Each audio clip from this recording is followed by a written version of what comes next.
Di video kali ini saya akan memaparkan hasil praktikum saya tentang morfologi dan anatomi daun. Nama Isnaini Suci Ramadhani, NIM 2502020, dosen. Pengampu Salmiati MPD PhD, Program Studi Agroteknologi. Latar belakang. Daun merupakan salah satu organ utama tumbuhan yang berperan penting dalam proses fisiologis, seperti fotosintesis, transpirasi, dan respirasi. Secara morfologis, daun memiliki struktur yang bervariasi, tergantung pada jenis tumbuhan dan adaptasinya terhadap lingkungan. Bagian utama daun meliputi helai, daun lamina, tangkai daun, petiolus, dan tulang daun nervus, yang masing-masing memiliki fungsi berbeda dalam mendukung aktivitas fisiologis tumbuhan. Evert and Eichhorn 2022. Secara anatomi, daun tersusun atas.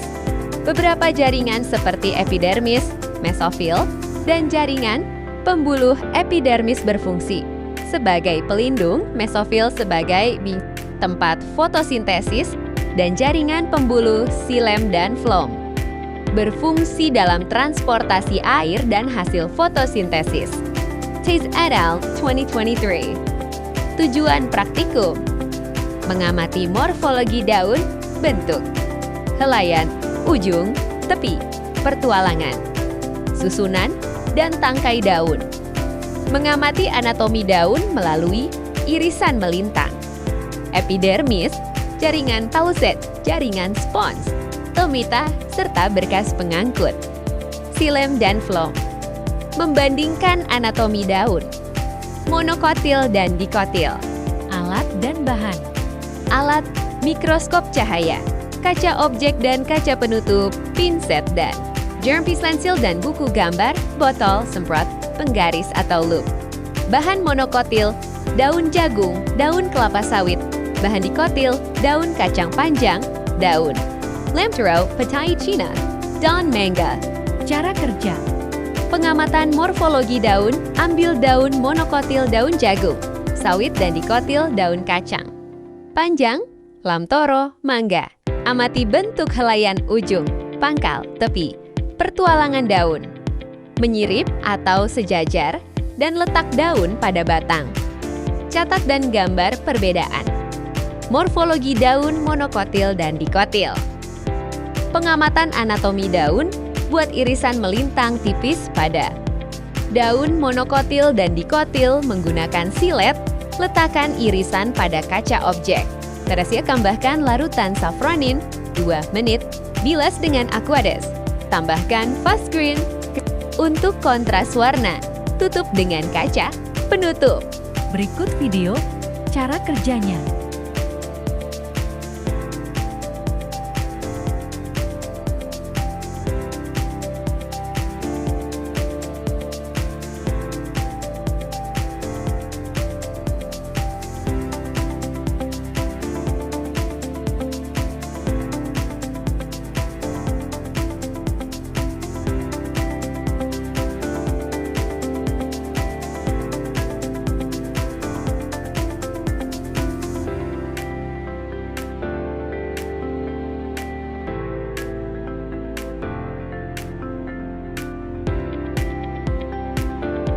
Hasil: morfologi daun jagung.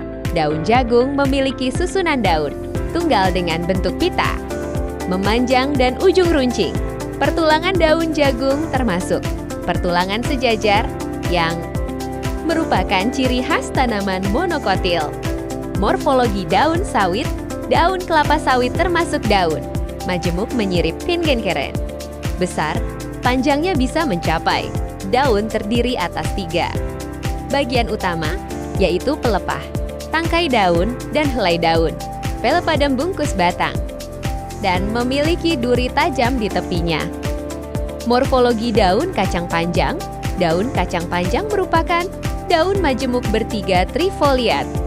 Terdiri dari 3 anak daun berbentuk oval hingga lonjong, dengan ujung runcing dan tepi rata. Daun berwarna hijau tua, tersusun, berselang-seling pada batang, dan memiliki pertulangan menyirip. Morfologi daun lamtoro. Daun lamtoro termasuk daun majemuk ganda menyirip, yaitu setiap daun terbagi menjadi beberapa pasang anak tangkai, daun, dan masing-masing anak tangkai memiliki banyak anak daun kecil, bentuk anak daun lonjong, kecil, ujungnya runcing, dan tersusun berhadapan pada tangkai. Morfologi daun mangga. Daun mangga termasuk daun tunggal berbentuk lonjong hingga lancet dengan ujung meruncing dan tepi rata, daun tersusun, berselang-seling pada batang. Berwarna hijau, tua mengilap saat tua, dan kemerahan saat muda. Anatomi daun jagung, hasil pengamatan menunjukkan daun jagung memiliki ciri khas tanaman monokotil. Terdapat epidermis atas dan bawah, berlapis kutikula, serta stomadi kedua, permukaan fistomatik. Anatomi daun kacang panjang, hasil pengamatan menunjukkan daun kacang panjang memiliki ciri tanaman dikotil dengan epidermis, atas dan bawah berlapis kutikula. Stomata lebih banyak di permukaan, bawah daun mesofil terbagi menjadi peset yang padat, berkloroplas dan spons yang longgar, berkas pengangkut silem. Dan floem berada di bagian tengah, berfungsi untuk transportasi air dan hasil fotosintesis. Anatomi daun mangga, hasil pengamatan menunjukkan daun mangga memiliki epidermis, atas dan bawah berlapis kutikula, tebal, dengan stomata lebih banyak. Di permukaan bawah, mesofil terdiri, atas palisade padat berkloroplas, dan spons yang longgar, berkas pengangkut silem dan floem, berada di tengah lain daun, berfungsi mengalirkan air dan hasil fotosintesis. Pembahasan daun jagung ciamas lebar dan sawit Ilis guineensis Jack termasuk tanaman monokotil dengan pertulangan sejajar dan mesofil yang tidak terbagi menjadi jaringan polset dan spons. Daun jagung berbentuk pita panjang dengan anatomi krans khas tanaman C yang mendukung efisiensi fotosintesis Thais al. 2023. Daun sawit berbentuk majemuk menyirip memiliki kutikula tebal serta stomadi kedua. Permukaan daun sebagai bentuk. Adaptasi terhadap lingkungan panas Cipayung 2022. Daun kacang panjang Vigna, Sesquipedalis, Lamtoro Leucaena leucocephala, dan Manga mangifera indica L. Termasuk tanaman dikotil dengan pertulangan menyirip, mesofil. Terbagi menjadi jaringan palsate dan spons serta berkas pengangkut. Silem dan floem di tengah helaian Daun Ebert und Eichhorn 2022. Daun kacang panjang berbentuk trifoliat, daun lamtoro majemuk ganda menyirip, sedangkan daun mangga tunggal lancet dengan kutikula tebal yang berfungsi mengurangi penguapan. Suryani dan Dewi 2023. Perbedaan struktur, morfologi, dan anatomi kelima daun menunjukkan adaptasi fisiologis tanaman terhadap lingkungan untuk mendukung proses fotosintesis, transpirasi, dan pertukaran gas secara efisien. Putri dan Handayani 2023. Rangkuman. Hasil praktikum menunjukkan bahwa setiap daun memiliki bentuk dan struktur berbeda sesuai tipe tanamannya.